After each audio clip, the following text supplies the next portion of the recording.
My whiteboard topic this week is lymphedema, wound care, and burns. I will have the chart below again, like last week. So my first level field work was actually with a lymphedema therapist, so I got to learn a lot about lymphedema and how OT can treat it. So what lymphedema is, basically our lymphatic system collects and cleans the clear fluid that leaks out of our blood vessels and transports that fluid called lymph back into your bloodstream, forming the liquid part of our blood. So we have lymph nodes throughout our body. We have some in our neck, behind our head, under our armpits, and our axilla that helps move these fluids. So lymphedema is very popular in cancer patients because radiation kills the lymph nodes, and our healthy lymph nodes are unable to keep up with the fluid, causing swelling to go to that arm. And the difference between edema and lymphedema is lymphedema can't be treated with like a water pill because of the protein aspect of lymphedema, because protein is a hydrophilic molecule, so it pulls water to the limb, so a water pill won't get rid of the swelling. So lymphedema interventions we can do as occupational therapists. You do have to be certified to do these, but if you go through the certification, we do compression garments. So you measure the limb and find an appropriate compression garment, and the compression garment should be between 20 and 30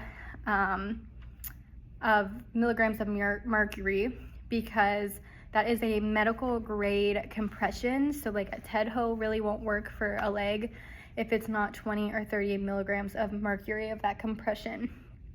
Then you do the lymphatic drainage, with which lymphedema therapists are specialized, and that is basically what I got to do during field work. Is you move the fluid to healthy lymph nodes. So say my left arm was swollen, you would actually move the fluid up the arm with different techniques, move it up, and then you move it down to the groin, because your groin would be where your healthy lymph nodes are. The other things we told our patients is light exercise, keeping that arm moving just to keep circulation in the limb, the arm or the leg, and to do basic self-care with the limb. So wearing bug spray, wearing sunblock outside in the summer, because any type of puncture to that limb can cause more swelling, which defeats the purpose of what we're trying to do. So if someone has lymphedema, you want to tell the patients, don't get blood pressure anymore on that limb, don't get blood drawn, because any puncture to the arm naturally causes a little bit inflammation, and a little bit of inflammation can cause someone with lymphedema or damage to the lymph nodes for that limb to really swell. So those are the main interventions for lymphedema. Remember, compression, the drainage, light exercise, and skin care. So wound care, we assist in the wound care process in evaluating skin integrity. So we might have a patient with like an amputee that we might have to do like the shrinkage and all that kind of stuff.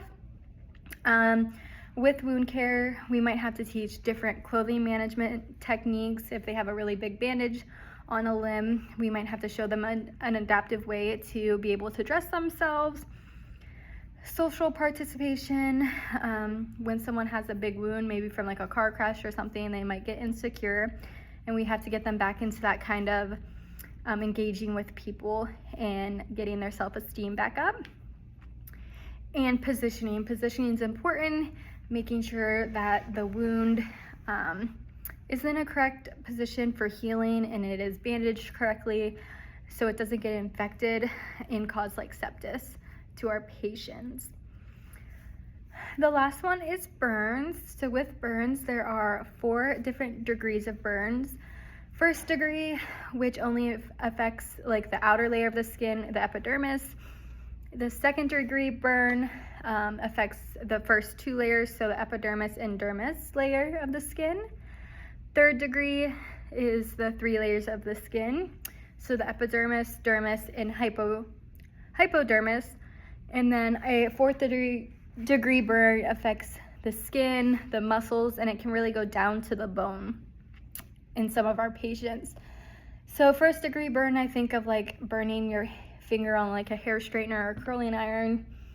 2nd degree might be like spilling a cup of coffee on yourself or soup that you can wipe off fast.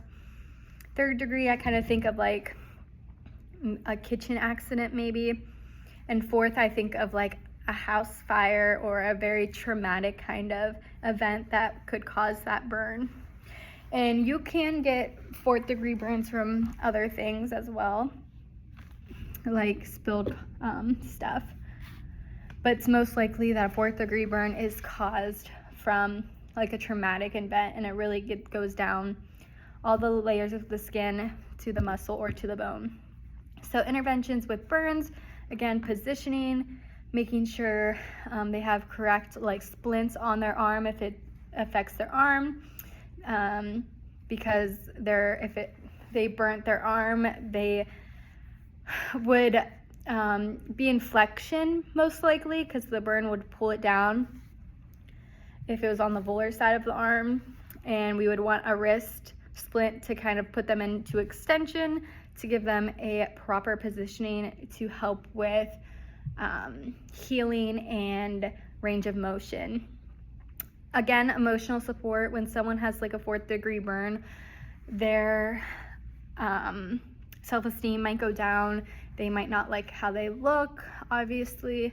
So as occupational therapists, we can help the more like mental side of the burns and getting them back into things that they want to do, and just getting them to participate in things outside of their home.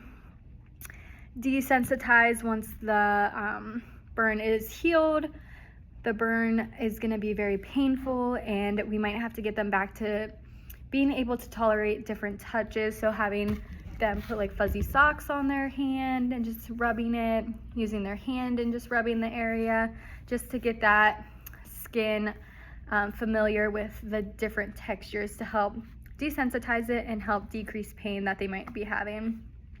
And the last intervention for burns that I really feel like will be on the NBCOT is like, again, passive range of motion, active range of motion, just to keep that limb moving. So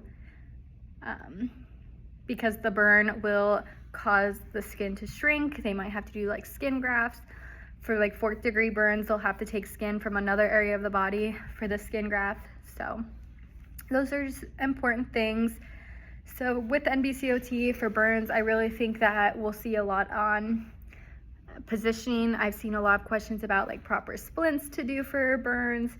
And then like wound care too. I think a lot of our questions are going to be like on amputations and how occupational therapists, like what our role is in the amputee process and the prosthetics.